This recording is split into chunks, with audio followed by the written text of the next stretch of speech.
the lantana and the ruellia in bloom and very tall and full. It has been raining. It is still raining. This is the most rain I've ever seen in a summer in the city of San Antonio. Not since 1974. This is also the year that it snowed. The growth here at the Ashram is fantastic.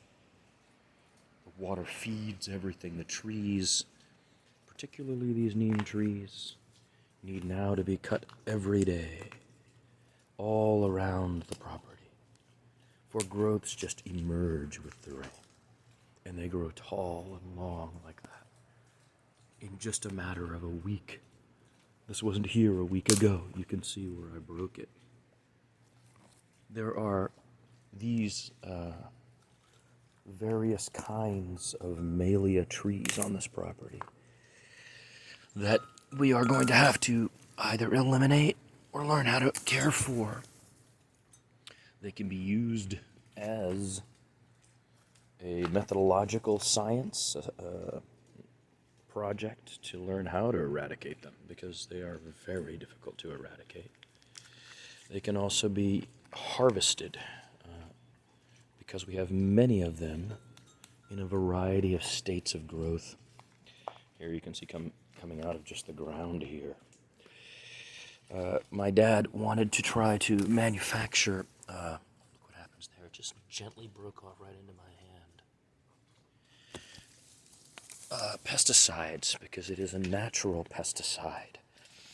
And this is something that people have been trying to figure out how to do all over the world. And I don't know whether anybody's come up with one abroad yet, but we haven't done it here in the United States. The rain has brought so much growth to these trees and to everything here.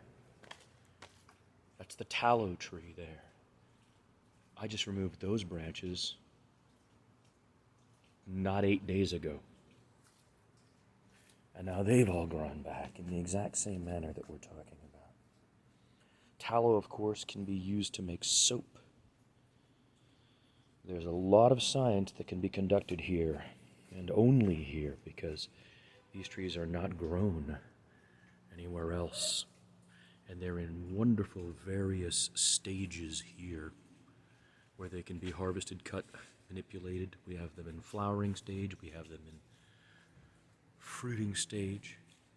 But all of this caretaking can be a part of teaching, which is what I hope we can do with this property. You can see the kinds of things my father did with the students, showing them how he could put something through a tree like that. And you see I'm going to have these bungee cords make this thing become more solid like that one.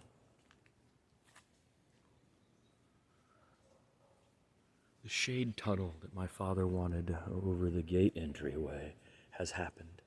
But this year, because of the incredible weather we're having, just unbelievably wet weather we're having, there's so much life here and greenery here now. And Dad's philosophy was let it grow, then trim away the things. Let it grow and then trim away the things that are in some way bad or bad for the property. And that's a great philosophy.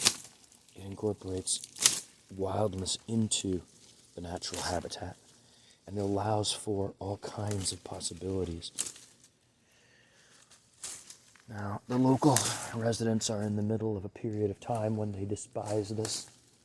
They call them non-native species, and they rage against such behavior by immigrants. And my father, who began as a scientist here in an attempt to teach all of this, has passed away, and what they would have me do is tear it all down. And I absolutely will not do that, and I disagree with that. This entire property is a teaching environment. Wow, look at the size of that guy. Exactly what I'm talking about. Massive grasshopper. That, my friends, is a massive grasshopper right there. Can you see it? Come on, buddy.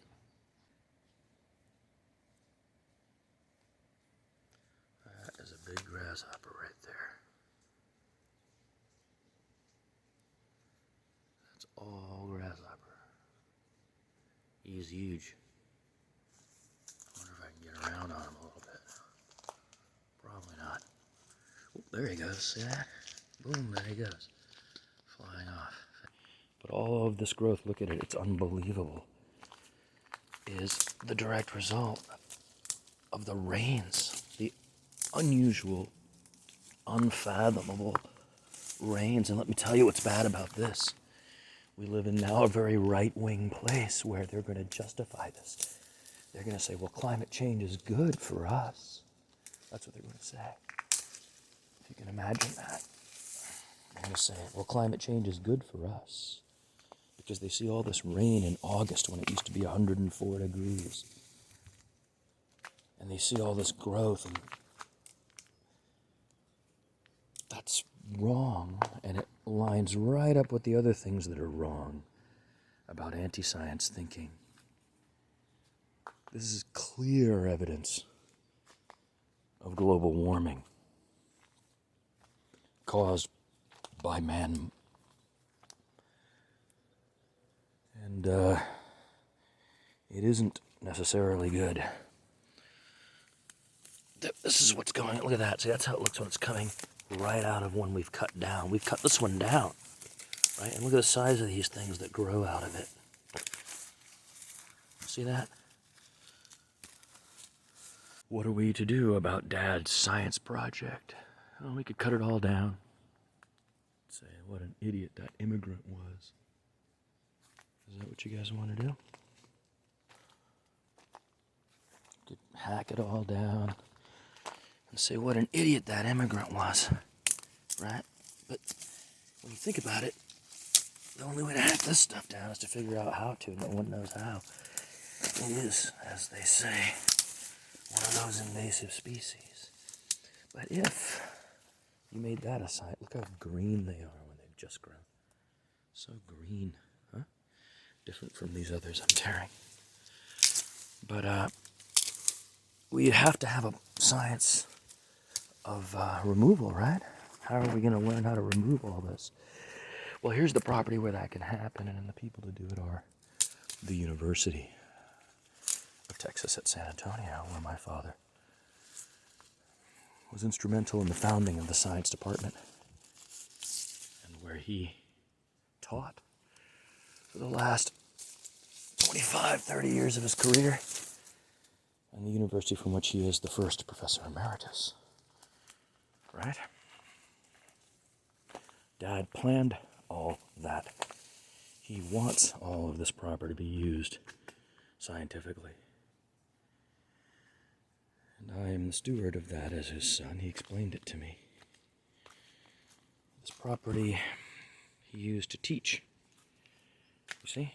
He used it to teach. And yet it has a beauty, a rough, wild beauty.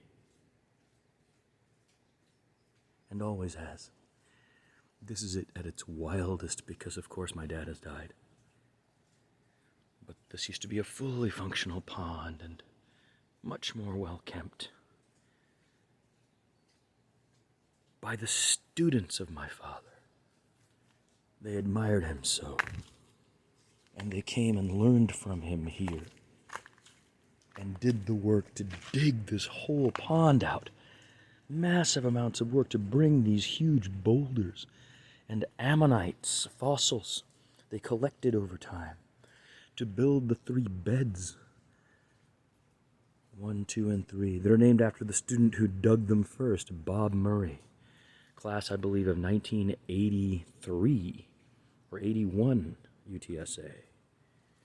My father grew food.